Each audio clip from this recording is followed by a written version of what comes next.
Hello everyone. We have been talking about the water pricing since last couple of weeks, and in this particular session we will be taking some case studies, some data from the different states, different individuals, varying from individuals to the national level data, and through these data, through these some specific cases, we like to see how the pricing is varied across the globe, and some of clues that how it can be used to regulate a few critical aspects of water management. So, to start with, let us consider a few cases from India. There has been a study done independently by one of the IIT Kharagpur alumnus, Mr. Pawan Sachdeva. So, through the various water bills from different independent households, apartments across the different cities in India.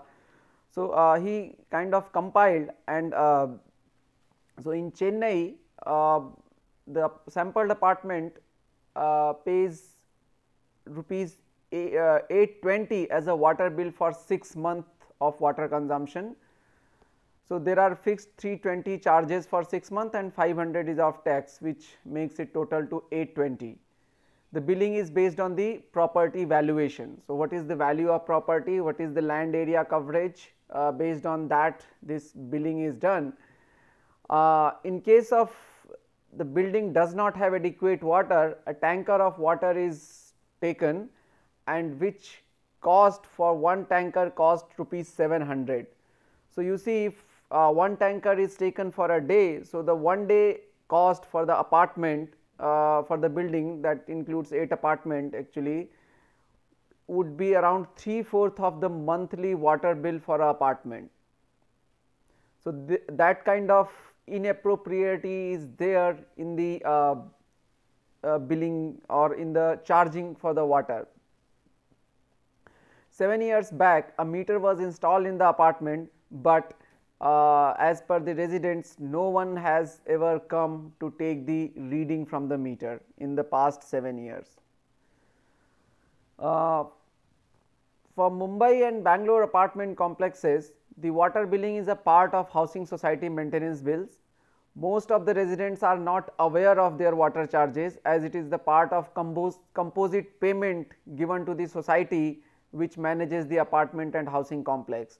So, independent users are not at all aware that how much water they are consuming and how much they are actually paying for the water, because they are paying a lump sum amount, whole sum amount to the society, which includes the maintenance, water and all this stuff. The maintenance bill does not give any detail of the volume of water consumed either at the society level or at the household level.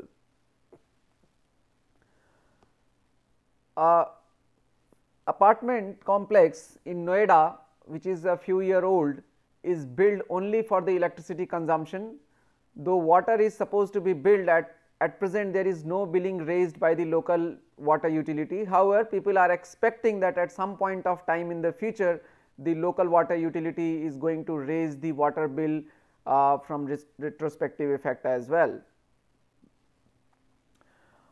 These are couple of water bills from Jodhpur and Nagpur, which is in fact kind of a bill which should come. This how a water bill should come, if you see. So, they have the picture of water meter, like for Nagpur bill, if you see, there is a picture of water meter. So, one can practically verify that some person has came and taken the reading. So, that is the added advantage when water bill, or for that matter electricity bill also, contains the picture of the meter. One can have an access of the older value, newer value, and so for example, the bill from Jodhpur, you see it has clearly mentioned that the what is the current reading, what is the previous reading, how much has been the consumption. So, that way the bill for the water does come consumption based for the meter consumers at few places in India also. These are few water bills from Delhi. So, this is how a Delhi water bill looks like, okay. Of course, with the important informations in the bill. This is a compilation of the water tariff structure for various cities including Delhi, Jamshedpur, Hyderabad, Chennai and Maharashtra, the domestic water bill. Okay. Again, this is a study compiled for MTech thesis at IIT Kharagpur. You see the tariff structures are variable. Delhi, the domestic tariffs are much higher, okay, although for the first slab now it is lower for first 20 kiloliters, but usually for the higher tariffs it is pretty high, and so is for the Hyderabad. Okay. The Chennai, which works on the coastal water and they have recently installed couple of desalination plants as well, is not charging that much for the water. So, water bills in Chennai is relatively very low when you compared with the actual expenses being made in processing or procuring the water, because it is usually typically coming from the sea. In the beginning of the session this week, we were discussing about the importance of a economic regulator, okay. How economic regulator or how a independent regulator is useful in regulating the prices and having an independent approach onto the needs of different stakeholders, including the owner, including the operator and including the consumer side. So, if you see internationally at various places across the world, the tariff is set by the separate economic regulator. The American Water Company has a economic regulator.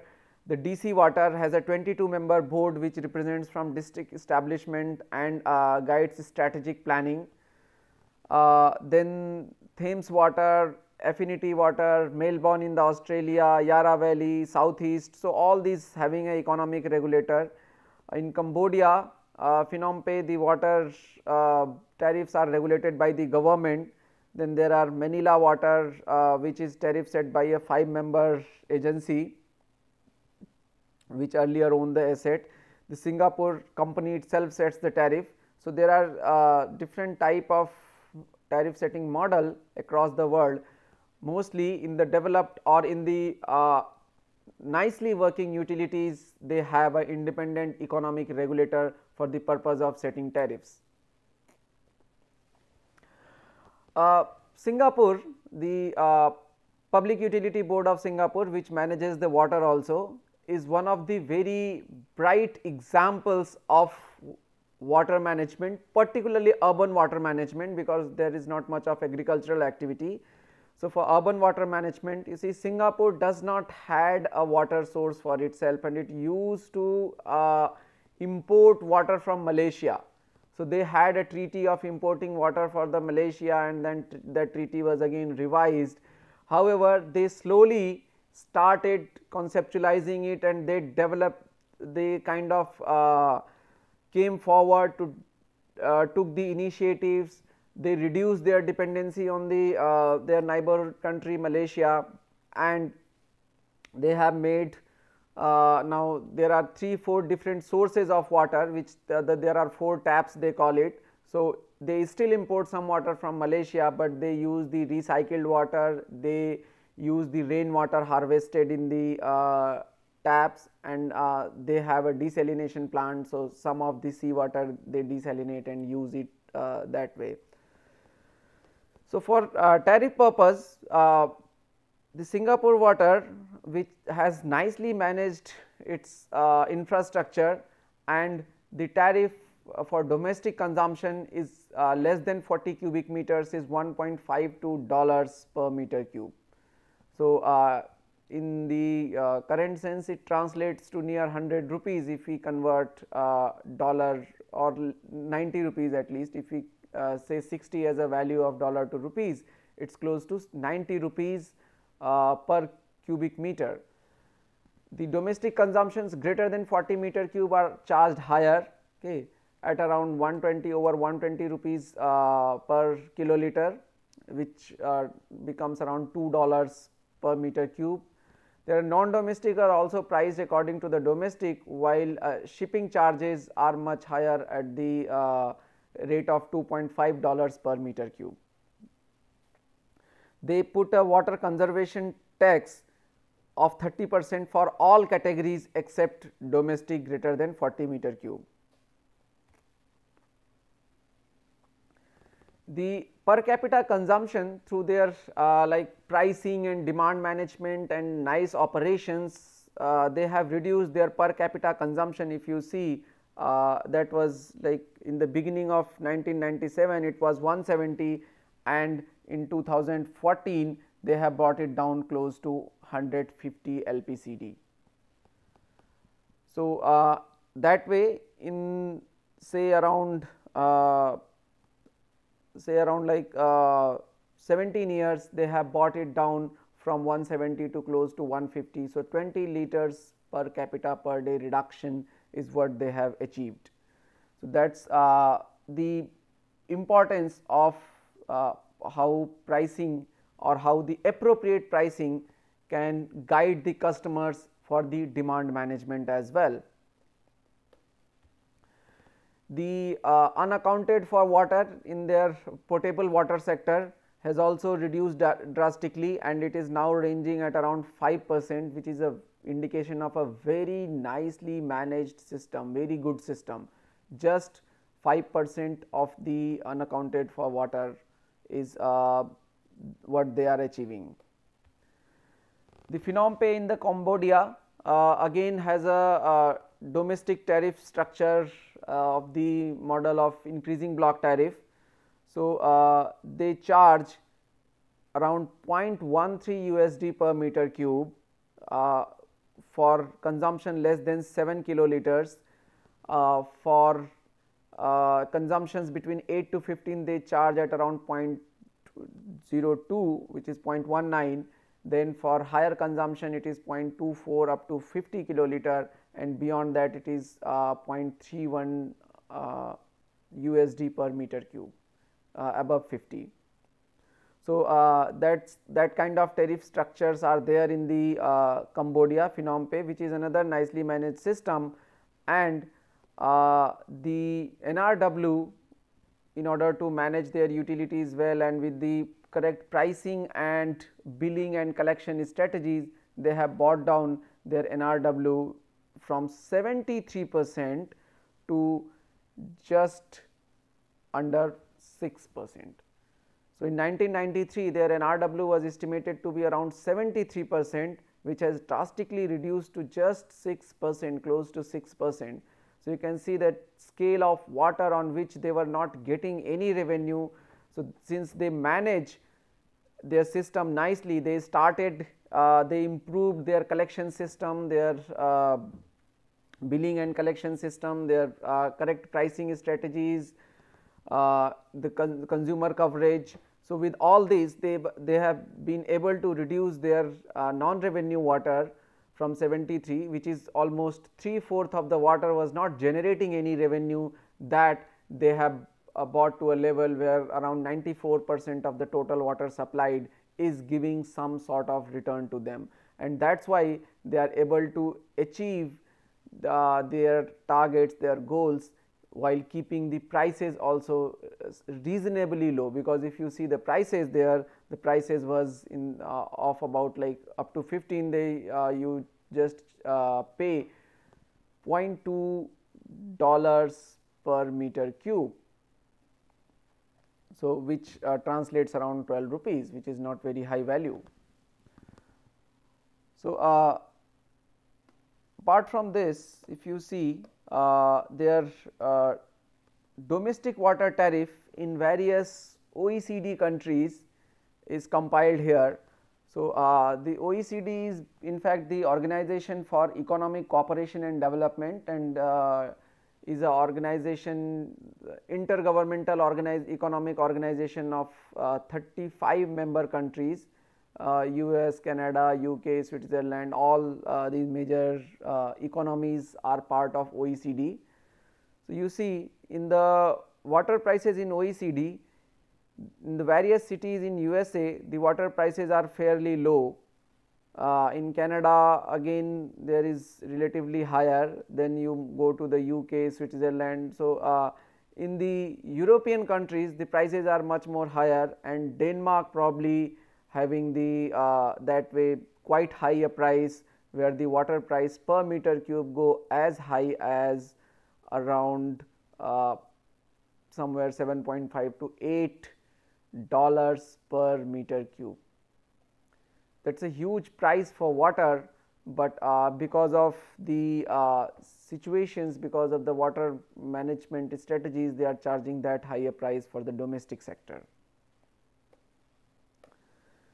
The domestic water tariffs in various non-OECD countries also varies reasonably. So, it is like if you see in the dollars per meter cube, in various, because most of these non-OECD countries are relatively occupied by low income group people. So, water prices are much lower when you compare it with the OECD countries, and you see that the water prices in the Jakarta or Casablanca kind of places, where water is not water management is very difficult, it is not that in the plenty of resources are available. In such scenarios also the water prices are not very high, it is under $1 per meter cube. Tariff or IBT models in order to enforce customers for more water conservation, so that the wasteful uses of water could be reduced. So, this is an example from a study done by Donnelly and Christian. So, what they reported that in the various water utilities in the state of California in the United States are slowly and steadily shifting from uniform block to the increasing block tariff. So, in 1991 over 60% of their utilities was on to the uniform tariff model, while that has reduced to around 50%. So, there is around 10% reduction from the uniform tariff, and that has gone to the increasing block, which increased from almost 25% to close to 45%. The other tariff structures or decreasing block tariff structures has almost on the verge of elimination, while the flat tariff structure has also been reduced. So, if you see, the interesting point here is that all other tariff structures or all other models for tariff fixations are on to decrease, and only increasing block tariff is being adopted more and more. So, that is what is actually gaining more popularity in the various places, including the United States. The another example that is here is basically the how it is important to involve the different stakeholders, or involve the consumers also, make the consumers aware with the business of the water utility, how the water what are the various sources of fund, how much is being charged from the customers, how much subsidies are being gained, what is the profit margin of the utility operations. So, all those information should be available to the customer in a fairly transparent manner, so that the consumers or all the stakeholders are having full update and are in line with the business of the operator or owner or regulator, that sort of sense. So, this is a typical example from the New York City charges for the financial year 2016. So, they have all the information available on their web pages, and it is for the various stakeholders to look and see. So what are the meter consumers, what are the rates per cubic feet, what is the water charges, wastewater charges, combined charges as compared to the financial year of 2015 and 2016. They have given comparison and how much is the change. So all this information is that way available, and anyone can, who is interested, can go and see and analyze for their self that how the business of the utility is running. Okay. The metered charges, annual charges, how much is being recovered from single families with 80,000 gallons per year, or multi-family dwelling units with on metered charges. Then there are annual multi-family conservation program charges per unit.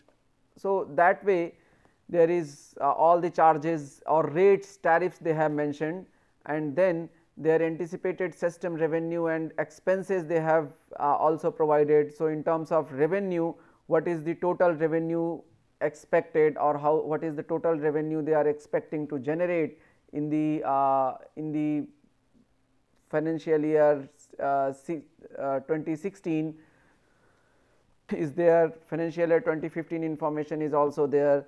So those sort of information are there for revenue, which is available, and then they provide the information of cost as well, and what is likely the year end balance.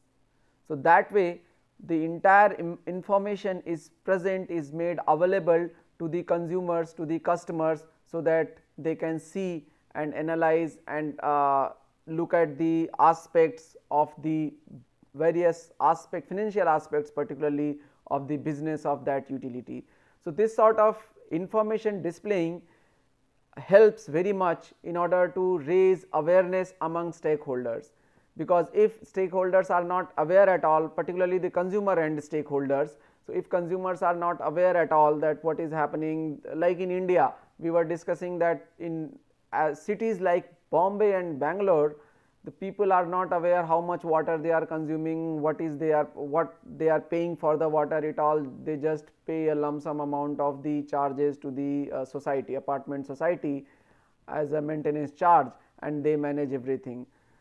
If one tries to figure out how the water supply system is working out in any of the major Indian cities, except a few, it becomes very difficult to get any data, any relevant data. You go to a site of water utility, you will see the last updated in 2010. Okay. So those kind of, or may not be existing at all for many places it is. So those kind of, if user are not aware, if user are not informed, if consumers are not made aware with all these existing information, or they have, even if they are interested, they have no way to basically get this information, because it is very difficult to manage such data for the Indian utilities. Okay. It is if it is not on any public platform or website, and even if somebody is very interested and takes an effort and go to the water utility office, from there also it is very difficult that to get any information. There will be n number of questions, why you need that, what is your purpose, we do not have that data. Okay, all these kind of excuses will be given, and eventually it becomes almost extremely difficult to get any information about the business of the utilities. So these are the like nicer examples from where we can take some clues and accordingly improve onto the our business analysis of our water utilities. Of course, there are improvements which are taking place, particularly for some places. We saw the examples of the water bills from, let us say, Jodhpur utility or Nagpur utility. Nagpur in fact is a very nicely coming up as a good water management, nicely water managed city. The Orange City Water, which is actually managing the Nagpur water supply, is onto like towards taking progress of towards recording the data, then automizing the network, getting all the relevant information for the network is being stored. They are putting some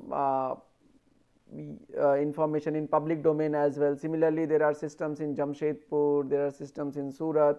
So, we are on the way actually to achieve this, but still such cases are very limited, and on a gross scale the water management, particularly the financial management, the pricing, the recovery aspect is extremely poor in general Indian towns. In a study where